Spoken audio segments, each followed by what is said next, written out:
அப்புறம் உங்களோட ஆக்டிங்லாம் வேற லெவலில் இருக்கு. உங்களோட டைலாக் மாடலேஷன் வந்து எஸ் சூர்யா சார் மாதிரி நடிப்பு அரக்கன் மாதிரி இருக்கு.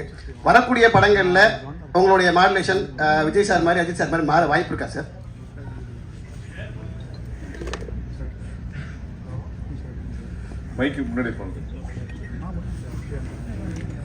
சார் இது வந்து இந்த ஷேப் ஷிஃப்டர்ஸ்ன்னு சொல்லுவாங்க. ஆனால் தமிழில் கரெக்டான ஒரு வார்த்தை கேட்குறது வந்து இப்போ அப்படி இப்போ இப்படி இப்படி இப்படி மாறிட்டு இருக்குமான்ற மாதிரி. என்னென்னா இப்போது நான் டைரக்ட் பண்ணி ஆக்ட் பண்ணும் போது ஒரு விதமாக நடித்தேன். உத்தமன் பிரதீப் அப்படின்ற ஒரு கேரக்டர், கொஞ்சம் எக்ஸென்ட்ரிக்கான கேரக்டர் அப்படி இருந்துச்சு.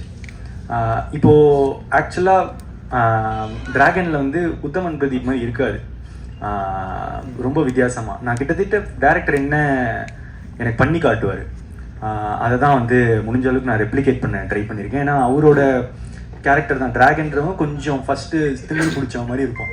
ஸோ அந்த அந்த விதமாக தான் அதை நடித்து ட்ரை பண்ணேன். ஸோ இனிமேல் வர படத்தில் அந்த டேரக்டர்ஸ் எப்படி சொல்கிறாங்களோ அந்த மாதிரி நடிக்க முயற்சி பண்ணுவேன். ஃபஸ்ட்டு படத்தில் ஜெயம் ரவி சார் வந்து நீங்கள் முத்தம் கொடுக்க விடல, செகண்ட் படத்தில் வந்து கடைசி சீனில் வந்து முத்தம் கொடுத்தீங்க. இப்போ இந்த படத்துல இருந்து 2 முட்டையும் வந்து முத்தம் கொடுத்துட்டீங்க. அது டேரக்டர் வச்சாரா இல்லை நீங்களா ஃபிக்ஸ் பண்ணீங்களா? ஃபஸ்ட்டு டைமில் வந்து அந்த கோமாளி படத்தில் வந்து கிஸ் சீன் வந்து ரொம்ப இம்பார்ட்டண்ட்டாக இருந்துச்சு. அவர் கிஸ் பண்ணுவார், அதனால அடிப்பாங்க, அதனால ஒரு சுச்சுவேஷன் ஒன்று வரும்ன்ற மாதிரி. ஆனால் சார் வந்து வேணான்னு சொன்னாங்க. அந்த கிஸ் வந்து நம்ம அப்படி எடுக்க வேணாம், சீட் பண்ணி எடுக்கலாம் அப்படின்னு. அதுக்கப்புறம் லவ் டுடே பொறுத்த வரைக்கும் கிஸ் இல்லை, அது சீட் பண்ணி எடுத்தது தான். அதுக்கப்புறம் இந்த படம் பொறுத்த வரைக்கும் முதல்ல நான் டேரக்டர்கிட்ட வேணான்னு தான் சொல்லிட்டு இருந்தேன், கன்வின்ஸ் பண்ணியிருந்தேன். ஆனால் அதுக்கப்புறம் ஹி ஃபெல்ட் அந்த கதைக்கு ஆக்சுவலாக படத்தோட கதையில் வரும் அது, அந்த மாதிரி ஒரு ட்ரீம் பண்ணுவாங்க. அந்த ட்ரீம் அது அந்த இது சாட்டிஸ்ஃபை ஆகணும்னா அவர் சொன்னது அது பண்ண வேண்டியதாக இருந்துச்சு. இல்லை நண்பர்னால வந்து முழுமையாக உரிமை எடுத்துக்கினாரா சார்?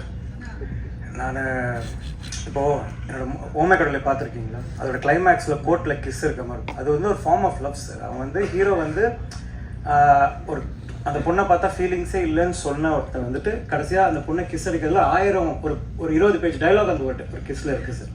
அதை வந்து கிராஸாவோ அதை வந்து இதனால வந்து படத்தை இது பண்ணலாமோ அந்த மாதிரி கிடையாது சார். அந்த கதைக்கு அது தேவைப்பட்டுச்சு. இன்ஃபேக்ட் அவன் சொன்ன மாதிரி அவர் ஃபஸ்ட்டு வேணான்னாரு, நான் தான் சொன்னேன் எனக்கு அது வேணும். Because at end of the day it shows a form of love. நம்ம எல்லாருமே கிஸ் பண்ணுறது தானே சார், அப்புறம் என்ன சார்? அதனால தான் அதை வச்சுருக்கோம். அதே மாதிரி வந்துட்டு கிஸ் தான் போட்டு அது எல்லாரும் முகம் சொல்லிக்கிற அளவுக்கு எதுவுமே இருக்காது சார், அவ்வளோதான். அதுக்கு மேலே இருக்காது சார். அது ரொம்ப ஒரு actors felt very comfortable doing it. அதுக்கு மேலே அதில் எந்த விதமான இது